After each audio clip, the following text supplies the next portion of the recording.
Sila kelima Pancasila menyatakan keadilan sosial bagi seluruh rakyat Indonesia.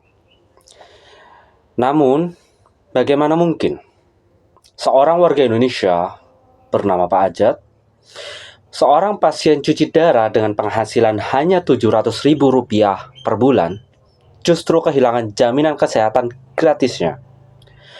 Sementara 50 orang terkaya di negeri ini hampir tidak tersentuh pajak. Sungguh ironi bukan? Hal itulah yang saya lihat dalam film dokumenter berjudul Tax the Super Rich yang di-upload di media sosial YouTube Watchdog Documentary yang menyoroti ketimpangan dan potensi pajak di Indonesia. Maka dari itu, di sini saya akan mengomentari film tersebut dari sudut pandang Pancasila, mulai dari sila pertama hingga sila kelima. Sebagai wujud pemenuhan tugas proyek mata kuliah Pancasila kelas C8J. Mari kita awali dengan film ini menceritakan tentang apa. Dari apa yang saya lihat, Tax the Super Rich itu memiliki dua bagian utama, yaitu bagian yang menceritakan mengenai Pak Ajat, seorang pasien cuci darah yang juga adalah pedagang es campur dengan penghasilan hanya sekitar Rp700.000 per bulan. Serta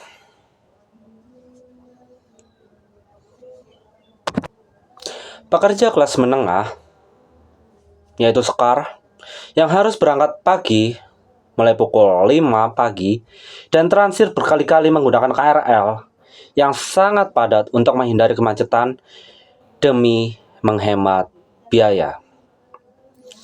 Yang mengartikan walaupun tak pajak, kelas menengah merasa tidak ada perubahan signifikan pada kualitas fasilitas publik yang mereka gunakan sehari-hari. Pada kasus Pak Ajat, meskipun ia berkontribusi lewat PN saat berbelanja kehidupan sehari-harinya, namun kepesertaannya BPJS PBI atau BPJS gratis miliknya dinonaktifkan karena dianggap mampu. Dalam konteks ini adalah masuk desil 6 berdasarkan aturan baru. Hal ini menunjukkan ketidakadilan di mana masyarakat kecil sudah membantu negara melalui pajak, namun hak jaminan kesehatannya justru dicabut.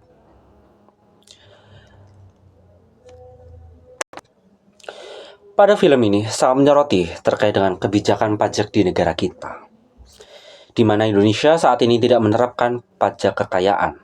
Berbeda dengan masa Hindia Belanda atau sebelum reformasi pajak tahun 1983 sampai 1985. Padahal, jika 50 orang terkaya di Indonesia saja dikenai pajak kekayaan 1-2%, potensinya mencapai 93 triliun rupiah. Tentu, angka itu tidak sedikit. Angka itu sangat banyak. Di mana dengan jumlah sekian, itu dapat menggratiskan BPJS kelas 3 bagi 180 juta orang. Tentu, kebijakan ini cukup kontroversial, di mana hal tersebut menimbulkan ketimpangan antara kelas atas dan juga kelas bawah. Jikalau kita memandang dari sila pertama, yaitu ketuhanan yang Maha Esa, hampir seluruh agama di Indonesia mengajarkan prinsip berbagi.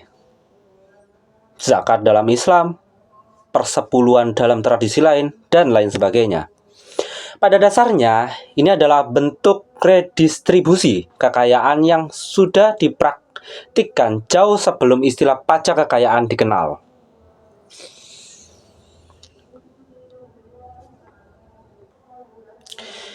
Nilai dari agama-agama ini dan juga pajak kekayaan pada intinya adalah satu hal, yaitu untuk meratakan antara si kaya dan juga si miskin, agar mencegah adanya ketimpangan atau gap yang terlalu besar antara si kaya dan juga si miskin. Namun, jikalau kita melihat dari film dokumenter ini, Pak Ajat justru kehilangan hak BPJS gratisnya, sebab dia dikategorikan sebagai orang yang mampu.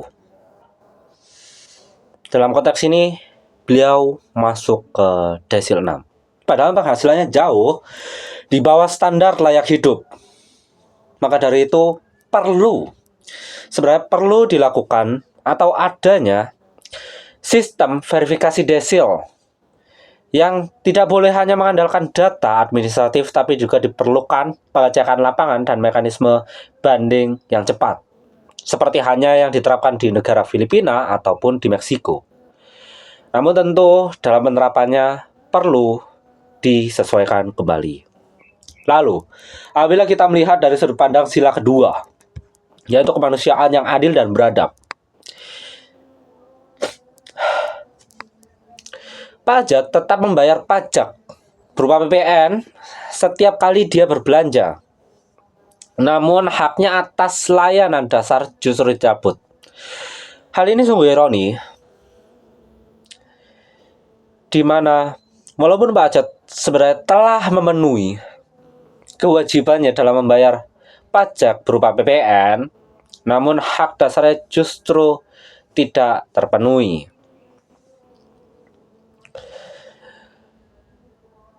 Terkait hal ini, mungkin kita dapat berkaca pada negara Thailand yang pendataannya berbasis puskesmas dan komunitas yang diperbarui secara berkala, sehingga warga miskin dapat segera terdaftar kembali tanpa menunggu lama. Dengan diberlakukannya kebijakan semacam ini, diharapkannya warga-warga miskin itu dapat segera terdata di database penerima manfaat, sehingga tidak ada lagi kasus-kasus seperti Pak Ajat ini. Lalu, apabila kita melihat dari sudut pandang sila ketiga, Persatuan Indonesia, di satu sisi, kelas menengah seperti sukarela naik KRL sejak pukul 5 pagi demi menghemat biaya. Namun di sisi lain, kelompok super kaya hampir tidak tersentuh pajak. Bank Dunia dan IMF menyatakan ketimpangan semacam ini dapat memperburuk polarisasi sosial. Jikalau kita berkaca pada negara Norwegia yang menjaga kohesi sosialnya, justru karena pajak progresif mereka benar-benar dikembalikan kepada rakyat melalui layanan publik gratis. Maka dari itu, baiknya negara kita dengan besarnya pajak yang ditarik kepada masyarakat, perlulah negara untuk mengembalikan kepada masyarakat seperti kita berupa fasilitas-fasilitas untuk menunjang kehidupan.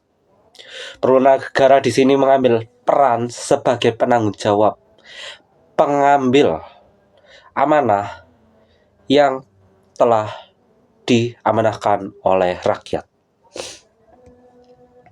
Lalu, apabila kita melihat dari sudut pandang sila keempat, yaitu kerakyatan yang dipimpin oleh hikmat kebijaksanaan adalah permusyawaratan perwakilan. Mungkin apabila teman-teman mengetahui anggaran gaji dan tunjangan pejabat di negara ini mencapai sekitar 300 triliun rupiah, lebih besar daripada anggaran bantuan sosial.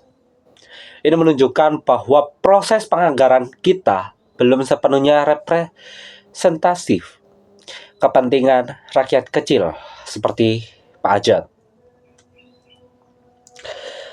Porto Alegre di Brasil mungkin bisa menjadi solusi untuk hal ini, di mana participatory budgeting, di mana warga turut menentukan alokasi anggaran kota, sehingga pengalokasian anggaran itu dapat setidaknya mungkin lebih adil dan lebih memihak kepada rakyat kecil. Lalu selanjutnya kita akan melihat dari sudut pandang sila kelima, yaitu keadilan sosial bagi seluruh rakyat Indonesia. Inilah inti dari semuanya yang menurut saya menjadi inti dari video film dokumenter ini. Di mana seharusnya kebijakan yang diterapkan di negara kita, terutama dalam hal ini adalah kebijakan pajak, itu haruslah menimbang keadilan bagi seluruh rakyat Indonesia. Kita dapat menerapkan skema pajak kekayaan yang setidaknya 1-2% apabila itu diterapkan terhadap 50 orang terkaya Indonesia dapat menyerap sekitar 93 triliun rupiah. Tentu bukan hal atau jumlah yang kecil.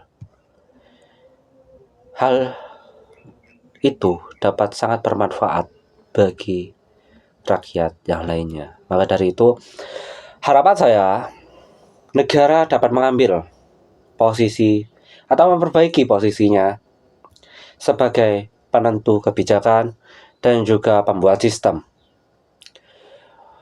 Pejabat bawah dapat mengambil perannya sebagai pengayom masyarakat, sebagai penyalur informasi kepada masyarakat. Kita sebagai mahasiswa, sebagai rakyat Indonesia, turut aktif dalam mengawal kebijakan-kebijakan yang dibuat oleh pemerintah, baik dalam penyusunannya ataupun dalam pelaksanaannya. Sekian komentar dari saya terhadap film